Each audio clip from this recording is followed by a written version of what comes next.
तो यूक्रेन और रूस में युद्ध चल रहा है और ये जो युद्ध है वो भयंकर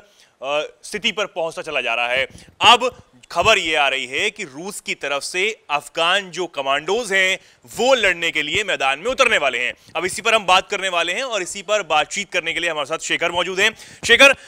खबर ये आ रही है कि रूस की तरफ से इस युद्ध में अब अफगानी कमांडोज लड़ने वाले हैं। क्या ये पूरा मामला है, बताइए। बेहद दिलचस्प है और एक नए मोड़ पर ये लड़ाई जो जा रही है, क्योंकि अफगानिस्तान के कमांडो लड़ने का मतलब है कि आप समझिए अफगानिस्तान में तालिबान की सरकार है। कभी अफगानिस्तान में अमेरिका हुआ करता था और ये वो कमांडो है जिनको अमेरिका की यूएस नेवी की जो सील है वो उसने ट्रेन किया है, और यूके की जो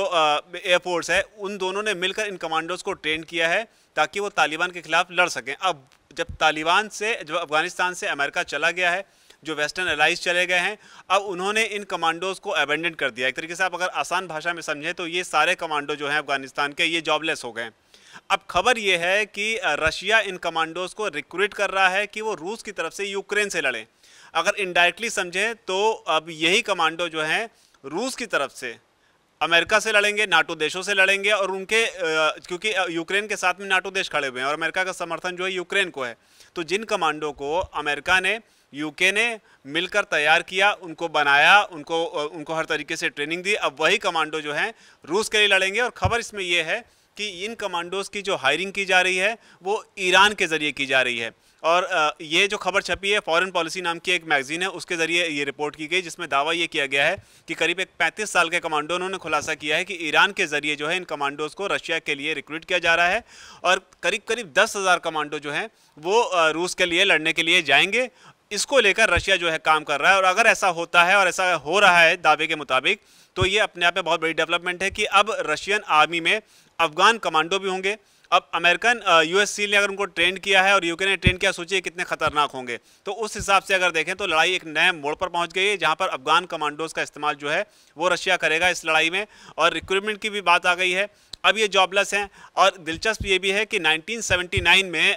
रशिया ने जब इन्वेड की, यूएसएसआर तब हुआ करता था, जब उसने इन्वेड किया था अफगानिस्तान में, तब ये उनके खिलाफ लड़ाई करते थे।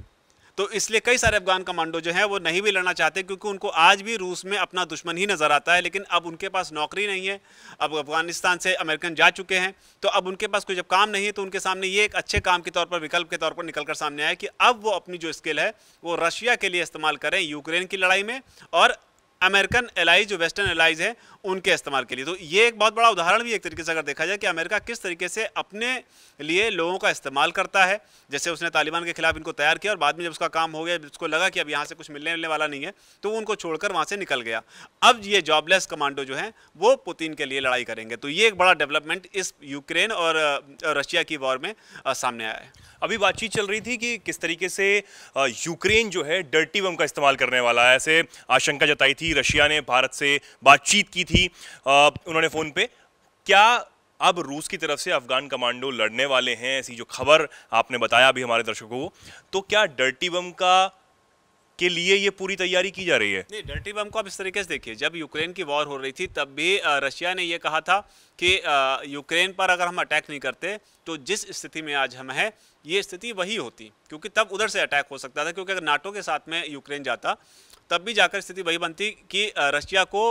यूक्रेन के साथ लड़ना ही पड़ता भविष्य में, और तब वो लड़ाई जो है ज़्यादा विध्वंसक होती। इसलिए यूक्रेन अटैक करे उससे पहले रशिया ने अटैक कर चीज़ों को संतुलित करने की कोशिश की। और जहाँ तक बात डर्टी बम की आ रही है, ये शायद एक मौका हो सकता था रशिया के लिए कि अगर रशिया जो है न्यूक्लियर बम का इस्तेमाल करता है या उस स्टेज तक वॉर को लेकर जाता है, तो आपके पास उसको जस्टिफाई करने के लिए, अपनी फ्रेंडली नेशंस को जस्टिफाई करने के लिए, अगर आप प्रधानमंत्री मोदी से ही अगर बात करें तो आपको बताना पड़ेगा, मान लो अगर बात करते हैं आप एक दोस्ती के लिहाज से, एक रिलेशन के साथ बात करते हैं, तो आपको बताना पड़ेगा भाई आपने न्यूक्लियर बम क्यों चलाया। तो उस चीज़ को जस्टिफाई करने के लिए पुतिन लगातार कहते रहे कि जो बायो वेपन है या उसके अलावा जो दूसरे खतरनाक डर्टी बम जिनको कहते हैं उनका इस्तेमाल यूक्रेन करने वाला है, और उससे बचाव के लिए अगर रशिया जो है वो न्यूक्लियर अटैक करता है या न्यूक्लियर बम का किसी भी तरीके से एक लोअर स्केल पे ही करता, बहुत लार्ज स्केल पर नहीं भी करता, तो उस केस में उसके पास ये जस्टिफिकेशन हो सकता था कि अगर हम नहीं करते तो उधर से वो डर्टी बम करते, इसलिए हमने अपने आप को और अपने लोगों को बचाने के लिए, राष्ट्र हित के लिए, क्योंकि अपने राष्ट्र के हित करने के लिए सब कुछ जायज़ होता है, वो हर देश जो है उसको एक्सेप्ट भी करता है, तो इसलिए हमने इस तरह का एक कदम उठाया। लेकिन अब जो डेवलपमेंट इस केस में हुई है, पुतिन ने साफ कर दिया है कि किसी भी तरीके का न्यूक्लियर हथियार का इस्तेमाल जो है इस जंग में नहीं करेंगे। जाएंगे। तो ये एक बड़ी डेवलपमेंट है। लेकिन जहाँ तक अफगान कमांडो की बात है, ये काफ़ी फिल्मी भी होता जा रहा है और बेहद खतरनाक भी, कि जिसको अमेरिका ने तैयार किया अब वही अमेरिका के एलाइज के खिलाफ जो है जंग लड़ेगा। ठीक है, तो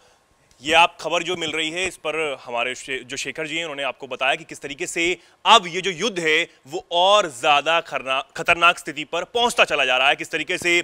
परमाणु हमले की बात यहां पर बीच में होने लगी थी और अब अफगान के जो कमांडर्स हैं वो रशिया की तरफ से यहां पर लड़ने वाले हैं, ये खबर है। ऐसी ही तमाम खबरों को जानने के लिए हमारे साथ बने रहें। ऐसी ही दिलचस्प जो जानकारियां हैं वो हम आप तक पहुंचाते रहेंगे। हमारे चैनल को सब्सक्राइब करना ना भूलें और ऐसी ही जो ये वीडियो है इसको अपने दोस्तों के साथ और अपने परिवार वालों के साथ शेयर करें ताकि ये जानकारी उन तक भी पहुंच सके किस तरीके से जो यूक्रेन और रशिया का जो युद्ध है उस पर अब क्या स्थिति बन रही है। वीके न्यूज, राष्ट्र के नाम।